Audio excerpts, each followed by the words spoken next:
Hello বন্ধুরা, technical science YouTube চ্যানেলে আপনাদের স্বাগতম। বন্ধুরা, আজকের এই ভিডিওতে আমি বিএসএনএল বা ভারত সঞ্চার নিগম লিমিটেড কোম্পানি সম্পর্কে আপনাদের সঙ্গে আলোচনা করব। তেসরা জুলাই 2024 জিও, এয়ারটেল, ভোডাফোন আইডিয়ার মতো কোম্পানির মধ্যে যখন প্রাইস হাইক হলো, তখন মানুষজন বিএসএনএল এর সিম কার্ড নেওয়ার জন্য খুবই বেশি পরিমাণে উদ্গ্রীব হয়ে গেল এবং আজকের দিনে বিএসএনএল এর সিম কার্ড আপনি কোনো দোকানেও পাবেন না, এত ক্রাইসিস পড়ে গেছে সিম কার্ডের। কিন্তু এমতো একটা অবস্থায় বিএসএনএল কোম্পানি ভারতের মধ্যে তাদের 4G এবং 5G সার্ভিসটাকে খুবই শীঘ্রই লঞ্চ করতে চলেছে এবং বিএসএনএল 4G লঞ্চের ওপর একটা খুবই গুরুত্বপূর্ণ আপডেট আমাদের সামনে বেরিয়ে এসেছে এবং এই ভিডিওতে আমি এই সম্পর্কে পুরো ডিটেলস আপনাদের সঙ্গে শেয়ার করব। তো ফাইনালি বিএসএনএল 4G লঞ্চ কোথায় কোথায় হয়ে গেল এবং বিএসএনএল কোম্পানির তরফ থেকে একটা খুবই গুরুত্বপূর্ণ আপডেট যে সম্পর্কে জানা আপনার খুবই জরুরি। চলুন ভিডিওটাকে শুরু করা যাক।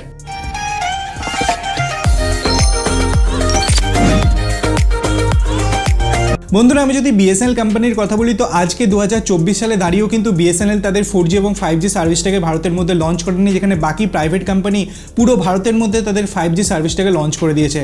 তো এমত অবস্থায় এত বেশি সংখ্যক গ্রাহক বিএসএনএল আজকের দিনে অ্যাড করছে, এমন সেই গ্রাহকেরা যে অ্যাড হচ্ছে তারা চাইবে কি বিএসএনএল কোম্পানির কাছ থেকে একটা সুপিরিয়ার সার্ভিস কীভাবে পাওয়া যায় এবং তার চেষ্টাতেই বিএসএনএল মেনলি ভারতের বিভিন্ন জায়গায় 4G টাওয়ার ইনস্টল করছে। কিন্তু এই ভিডিওতে আমি বিএসএনএল এর স্যাচুরেশন প্রজেক্ট সম্পর্কে আপনাদের সঙ্গে কথা বলবো। এখন এই স্যাচুরেশন প্রজেক্টটা কি? দেখুন, ভারতের মধ্যে এখন এমন অনেক জায়গা আছে যেখানে আজ পর্যন্ত কোনো ইন্টারনেট বা কোনো মোবাইল সার্ভিস পৌঁছাতে পারেনি। হ্যাঁ বন্ধুরা, আপনি হয়তো ভাববেন কি সেই সব জায়গা কোথায় হতে পারে। ভারতের মধ্যে এমন অনেক জায়গা আছে যেখানে এখনও পর্যন্ত কোনো টেলিকম কোম্পানি কিন্তু কোনো কানেক্টিভিটি নিয়ে যায়নি। গভর্নমেন্টের তরফ থেকে এরকম 24,680টা গ্রামকে সিলেক্ট করা হয়েছে এবং বিএসএনএল এর প্রাইম টার্গেট ছিল কি এই যে 24,680টা গ্রাম আছে এখানে কিভাবে কানেক্টিভিটি পৌঁছানো যায় এবং তার জন্য গভর্নমেন্টের তরফ থেকে 26,316 কোটি টাকা বরাদ্দ করা হয়েছিল। এখন এই সকল জায়গায় যে সকল বিএসএনএল মোবাইল টাওয়ার্সকে বসাবে এটার একটা পার্টিকুলার প্রজেক্ট নাম দেওয়া হয়েছিল, যার নাম দেওয়া হয়েছিল স্যাচুরেশন প্রজেক্ট। এবং বিএসএনএল কোম্পানি এই পার্টিকুলার স্যাচুরেশন প্রজেক্টে 1000টা মোবাইল টাওয়ার অলরেডি ইনস্টল করে দিয়েছে। এর মানে ভারতের এমন জায়গায় লোক আজকের দিনে কানেক্টিভিটি পাচ্ছে যেখানে এর আগে কোনো কোম্পানি, না কোনো প্রাইভেট কোম্পানি, ইনফ্যাক্ট বিএসএনএল তাদের 2G 3G সার্ভিসও কিন্তু এই সকল জায়গায় প্রোভাইড করতো না। এখন সেই সকল জায়গায় বিএসএনএল তাদের 4G টাওয়ারকে ইনস্টল করে দিয়েছে। বিএসএনএল যখন তাদের 4G সার্ভিসটাকে লঞ্চ করছিল তখনই বিএসএনএল কোম্পানির তরফ থেকে বলা হয়েছিল দুটো ব্যাপার। একটা হচ্ছে বিএসএনএল এর 4G service launch completely indigenous টেকনোলজিতে হবে, মানে ভারতের টেকনোলজিকে এখানে ইউজ করা হবে। এবং সেকেন্ড যে ব্যাপারটা হচ্ছে যে সকল জায়গায় এখনও পর্যন্ত কানেক্টিভিটি পৌঁছায়নি, একদম রুরাল থেকে রুরাল প্লেসে বিএসএনএল কিন্তু তাদের কানেক্টিভিটিটা পৌঁছে দেবে এবং সেই কাজই বিএসএনএল এখানে করে দেখিয়েছে।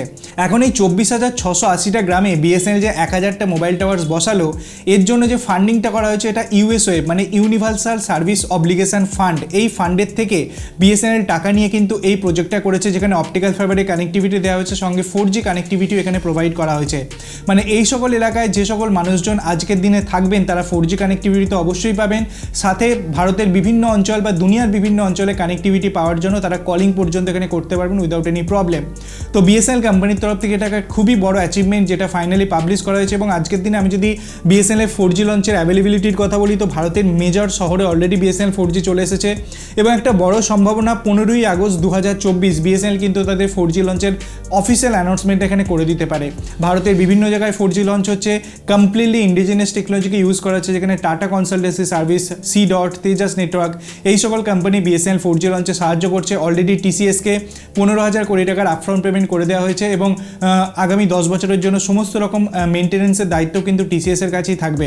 খুবই তাড়াতাড়ি বিএসএনএল তাদের 4G সার্ভিসটাকে পুরো ভারতে লঞ্চ করতে চলেছে এবং এর জন্য গভর্নমেন্টের তরফ থেকে একটা হিউজ অ্যামাউন্টের ইনভেস্টমেন্টও কিন্তু বিএসএনএল এর কাছে এসেছে। এখন দেখা যাক বিএসএনএল কীভাবে ঘুরে দাঁড়ায়। আপনার কি মনে হয় বিএসএনএল কি সত্যি ঘুরে দাঁড়াতে পারবে? আপনার অনেস্ট ওপিনিয়ন আপনি কমেন্ট সেকশনে জানাতে পারেন। ভিডিওটি থেকে নতুন করে ইনফরমেশন পেলে ভিডিওটিকে লাইক করবেন, বন্ধুদের সাথে শেয়ার করতে ভুলবেন না। ধন্যবাদ বন্ধুরা ভিডিওটিকে দেখার জন্য, সবাই খুব ভালো থাকবেন।